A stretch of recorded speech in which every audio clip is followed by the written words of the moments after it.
the thing that I see is we either need to improve our drive leg mechanics or we need to start accelerating. All right. So what I'm going to do is I'm going to spend this whole screen talking about these two concepts, obviously showing you from your videos. I'm going to compare you with some guys. So just to kind of explain what I mean by drivers and accelerators is it's kind of how I look at different types of pitchers. Okay. So I look at drivers or accelerators. Are you a driver or are you an accelerator? Okay, so the drivers are guys with bigger dudes, big lower half that can get away with not accelerating their bodies forward down the mound early, but rely solely upon driving energy and force into the ground. So this is an example of a driver. I'll show you Max Scherzer right off the bat. So this is a driver, okay? So as he lifts his leg, he is not going to initiate any momentum forward. His momentum is initiated as he descends from his leg lift, okay? So you'll see a little hip coil. He's conscious about driving energy, driving force into that back leg. You'll see that he's very similar to you in regards to his head posture. His head posture tilted over his back side is going to give him an opportunity to express more energy into the ground. So the way that I approach drivers, okay, is we can all do this. I think a lot of us try to do this. The issue is, can we hold drive leg posture, ground connection for a long period of time? Okay. Not even on that. On top of that, can we stabilize that energy coming down from leg lift? So Scherzer, one of the best. Okay, so you'll see that he gets into an extremely efficient drive leg posture. Okay, some people call it holding external rotation, hip hinge, corkscrew, whatever. I'm going to call it posture because I'm not wrong. It is posture, right? So Scherzer does a great job of applying energy, keeping energy into the ground as he drives, increasing drive leg movement capacity, right? So he's able to maintain drive leg posture, ground connection. Some people call it vertical shin for a long period of time as he approaches his front foot strike. Okay. So a lot of people that, first thing struggle with is this actual movement capacity here. Okay. So you'll see that he's able to create that stretch, which is an incredible job of drive leg or hip movement ability and potential. So then now as he approaches his front foot strike, you're going to see drive leg internal rotation at the time of arm raise. So this is where it gets tricky because guys that try to be drivers will either not have the movement or the stability, and they'll see like that drive leg starts to internally rotate early before the hand even does anything, or even vice versa, right? So you'll see with Scherzer, as that drive leg now begins to internally rotate and the hip's going to start to go into extension, now he's getting that hand up, right? So he's maximizing kinetic timing of all of that energy as he internally rotates is coming up through the chain. Right now it's coming up through, and now the hand is matching the timing of that internal rotation. So he's able to capitalize on all of that energy because he was able to hold posture. Okay. That is an efficient driver right there. Okay. Like I said, a lot of people struggle with trying to be drivers and expressing a ton of force into the ground.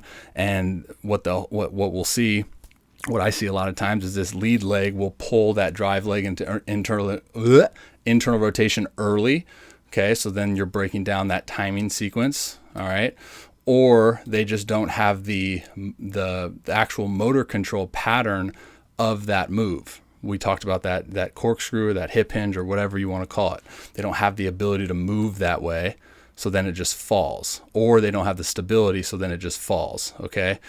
So now that we have now that we have a driver, I want to show you, because I would say that you're putting a lot of emphasis on driving. Okay. You're very similar. No forward momentum until descending from leg lift. Right. And now as you go, the head's going to tilt back, and you essentially are very similar to how Scherzer was. right? In regards to just the overall, descending from leg lift. So we'll take you guys both at full hand separation, very similar. So we're going to see it right off the bat. Scherzer's tibia, which is this, is going to be a little bit more externally rotated. Okay. So that's going to set him up to hold that posture just a little bit better. Okay. So we'll go back to you, fast forward. And now as you descend, you'll see this is where I'm everything I wrote was on this move. Now, I don't know if it's necessarily what I was referring to before with the inability to maximize that hip movement potential. Maybe it's a restriction there, and that drive or that lead leg is pulling you into internal rotation early, or if it's the movement again. Remember, when I do these analysis things, it's like I need to start doing movement screens too to give me a better indication. But anyways, so what happens with you, man, is you're maximizing hip extension pretty early in your delivery, right? So as soon as that internal rotation occurs, right here, now it's occurring, we're sending energy up.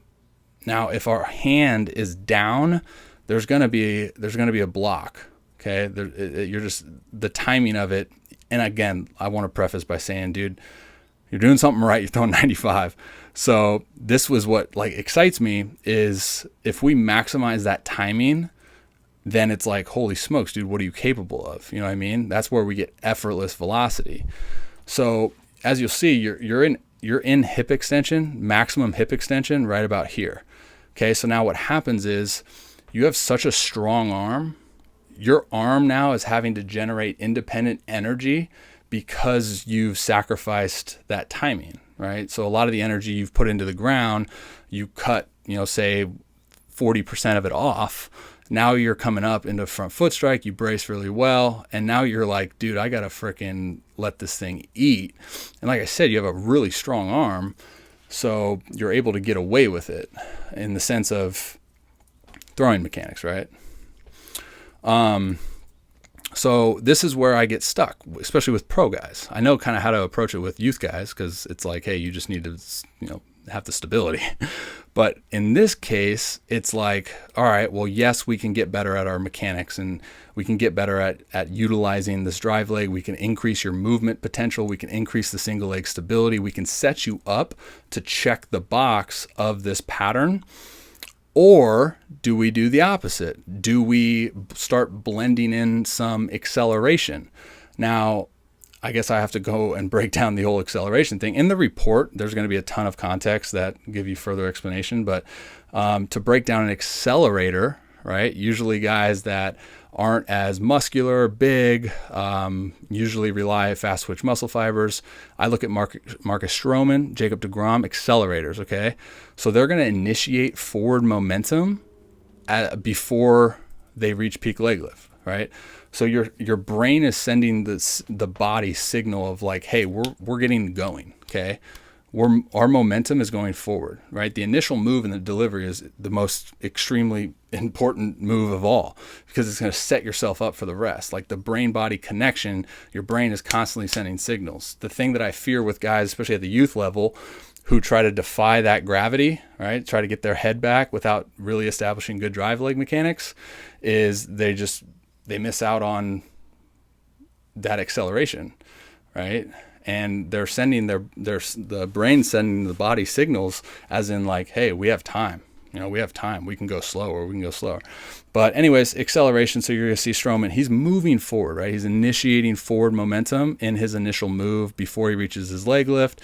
And now he's going to control his head posture different than how Scherzer and yourself do, where he's going to stay center mass. Now, he's still going to come down and stabilize with his drive leg, right, in his glutes, but he's going to control his head in the center of his body, which allows him to control his hips. It allows him to control center mass the whole way through and then go. So that's a brief explanation of an accelerator. But as you can imagine, this is where I get stuck with pro guys is like, I'm not going to say one way or the other. It's more of a suggestion of, hey, do you really want to hammer hone these drive leg mechanics and really focus on getting that move and maximizing the timing of the kinetic sequence throughout, right? Maximizing the timing of hip extension and arm raise, right? To become more efficient. Or do we start increasing our acceleration? Because here's what I've seen a lot with working with pro guys. They make the adjustment so quick. If you start accelerating your body, right? So if you initiate some forward momentum, okay, now everything is sped up. So now you can get away with the timing of that drive leg going into internal rotation, because the arm now has to accelerate, has to speed up into arm raise.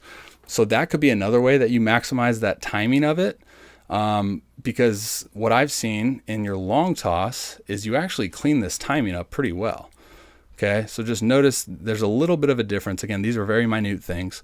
You're going to slam that drive leg down. You're going to create a little external sense of stability. Now you see how you create a little bit more separation here. Now watch when this goes into internal. Now the hand's coming up, right? So I know there's less room to maximize hip extension there, but it's that timing sequence.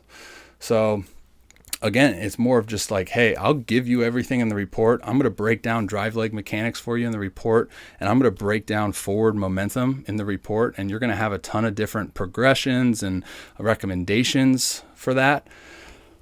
But at the end of the day, it's up to you to decide. And the cool part about where we're at right now with the game of baseball is like you can kind of play around with different things. Play around with initiating some momentum. Play around with, these drive leg mechanics. Because the only thing that I see that I'd really encourage you to look at is maximizing the acceleration rate that gravity on a mound will provide. There's so much acceleration to be had when we're on a slope, right? Especially if we're bigger dudes, because now our acceleration is increased, and now we just play with that, right? We accelerate our bodies into our front foot strike. If we have more acceleration behind that, what's the arm going to do, right? It's going to capitalize on that acceleration. It's going to go faster. I love Hicks because he does kind of both. He's like a hybrid. He's like how I would say and how I would coach you is he doesn't emphasize like head back, but he does a little bit. But as he descends from his leg lift, you'll see like an over-exaggerated posture of the drive leg, right?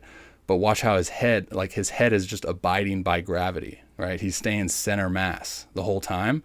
And then this is where he's going to maximize that timing, right? So internal rotation, okay, of the back leg. Now we're going to start approaching hip extension. Now hip extension's occurring. Now the transfer's coming up and our hand's in a good position. And now we launch. Trail leg stays long and we've maximized hip extension. And we've maximized kinetic sequencing. But yeah, man, I mean, hopefully that makes sense. Like, I'm pretty dang impressed in the fact that like, there's more to be had.